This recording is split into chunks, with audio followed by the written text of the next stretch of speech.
honestly, I'm really excited to hear about Lorraine Beato and what she has to say tonight. So Lorraine is the CEO of Atlanta's Residences, powered by eXp Realty. She is the author of Flip the Switch, a practical guide for real estate agents and professionals ready to take their experience in real estate to the next level.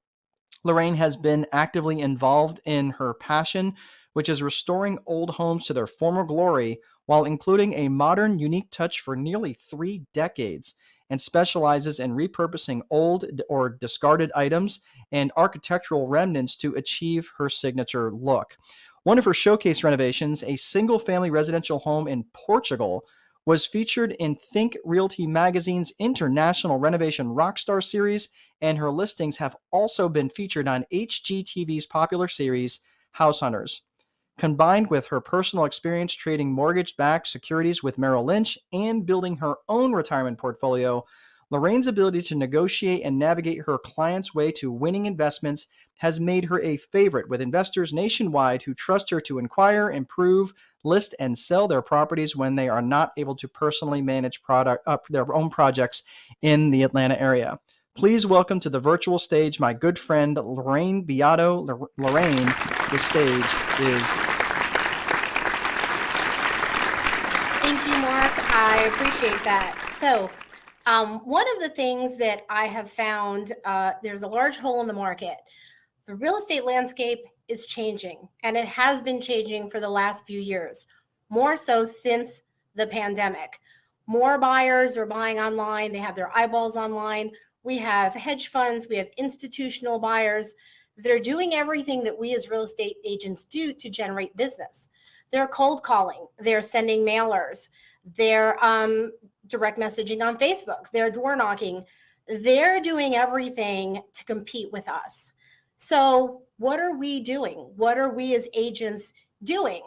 I wrote Flip the Switch. It actually came about based on a conversation that I had with a very good friend of mine about 3.5 years ago.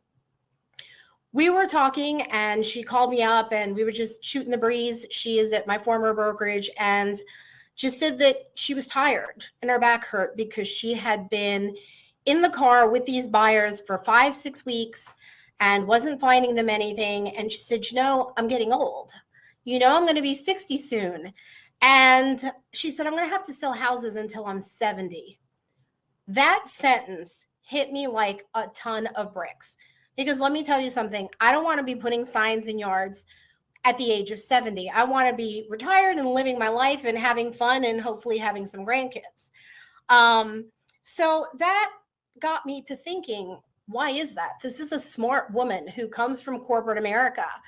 And I realized at that point in time, I said to her, you're a top producer. You make a lot of money. You're well into the 6 figures, much more than I've ever made. How do you not have any retirement?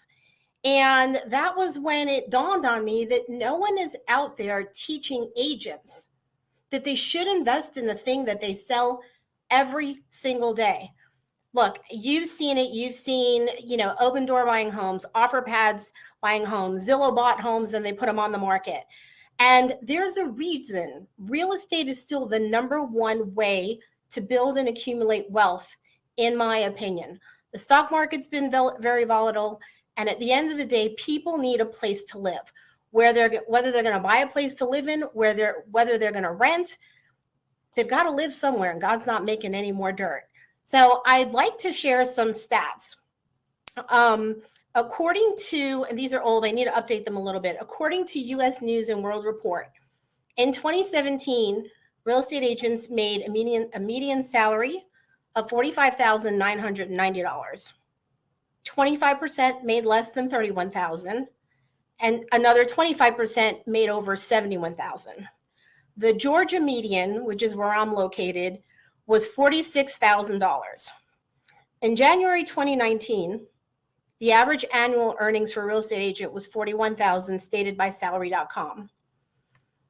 The Bureau of Labor Statistics states that only 10% of real estate agents out there earn more than $110,000 a year. When you look at the numbers, and I'm stating for Georgia specific because this is where I live, but I'm sure that they're very similar. In 2019, the average real estate investor in Atlanta made $125,000. That's huge. That's kind of how I wound up in the investment world. I was helping out-of-state investors invest in Atlanta. I would help them acquire the property, I would manage the renovation, and then I would put the property on the market for them. And I'd come out of closing and look at their check and look at my check, and I said, okay, I'm on the wrong side of the fence. I love the side of the fence that I'm on, but I need to do more. So when I was speaking at an event pre-pandemic, about 2.5 years ago, I was on a panel with other investors. And what I came to learn as we kind of all went down and introduced ourselves and gave our background was that we all came from corporate America. And that also got me thinking, is there a reason that those of us from corporate America looked at this differently?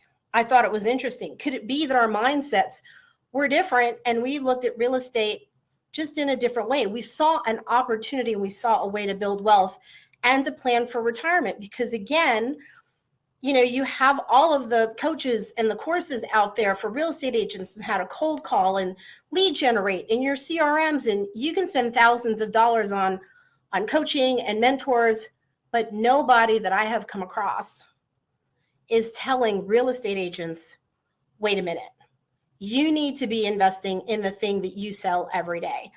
And so that's something that has been my passion for the last 2.5 years, because at the end of the day, as real estate agents, they already have the tools. We already have the tools. We know how to run a CMA. We know what inspection items are big or small, what's a major repair, what's a minor repair. We know how to market a property. We know how to identify up and coming areas, right? Get in ahead of the curve before the market blows up. We know how to set up searches in the MLS. We do it for our clients. We can do it for ourselves. And, at the end of the day, we know how to network.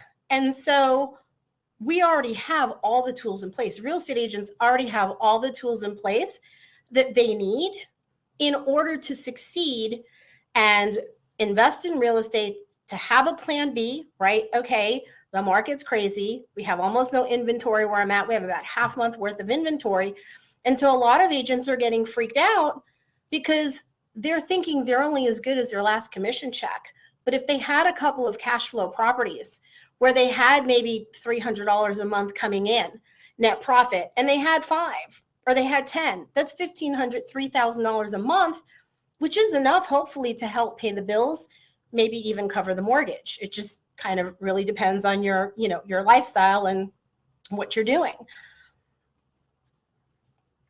So there are a couple of different ways that agents can invest, because I get this question periodically, right?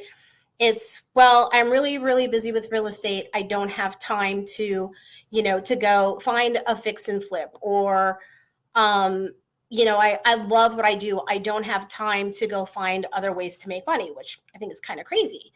But I've identified different ways that agents can invest, because all they think is fix and flip or cash flow. However, you have some real estate agents making really good money. Well, they can go and joint venture with someone else. It's like, okay, you bring the capital, I'll do the work. Or they can just be private lenders where they're just silent partners. Here's the money. Let me go earn my 7, 8, 9%, whatever that number is. And you're still building wealth and you're growing your capital, right?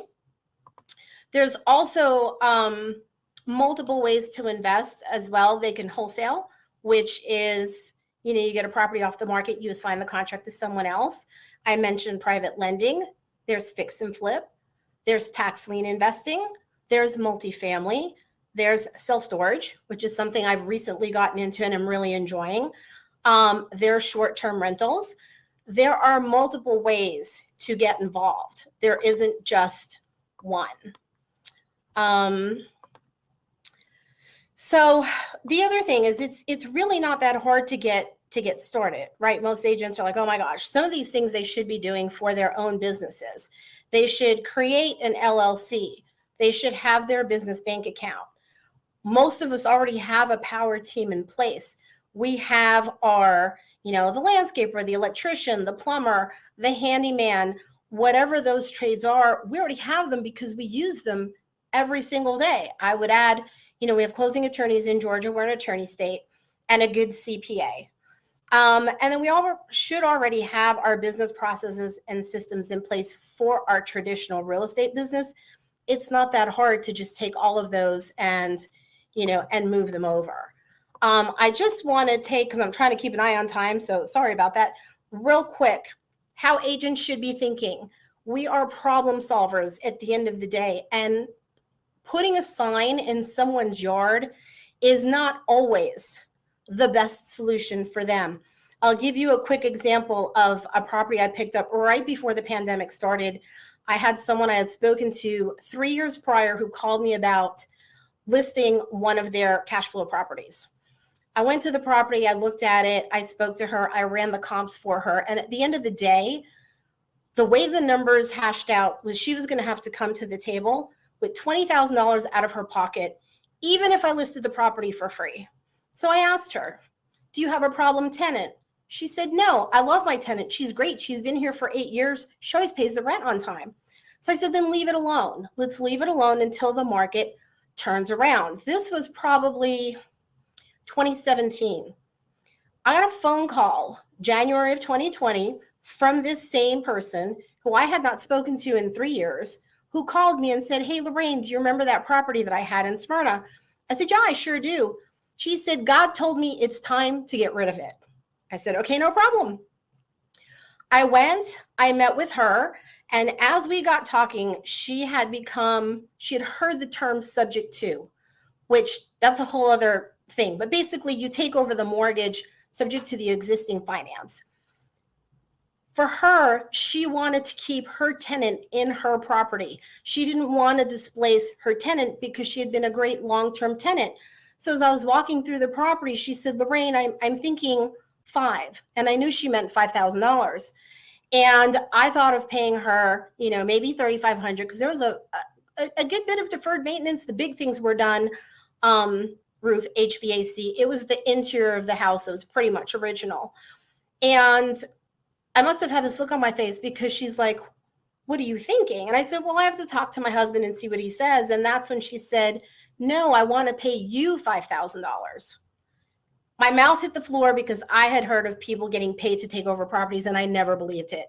So at the end of the day, we closed on the property. I had a cash flowing property with a tenant who always pays by the 1st or 2nd of the month. We hit the pandemic.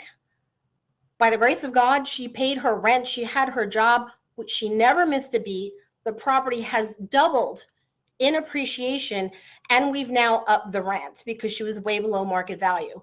So at the end of the day, we as agents need to learn how to think outside the box and flip that switch, because I solved a problem for a seller who was not looking, we're putting a sign in the yard did not solve her problem.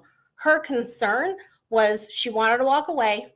She was moving to Florida. I remember that she had a grandson, and it was a win-win all the way across. So I took a property where I actually got paid. I helped the seller, I helped the tenant, and I added to my net worth and cash flow. So it's something I'm very passionate about, and it's something that I think needs to be taught to more real estate agents, because there are opportunities out there to help other people and have the benefit of helping us.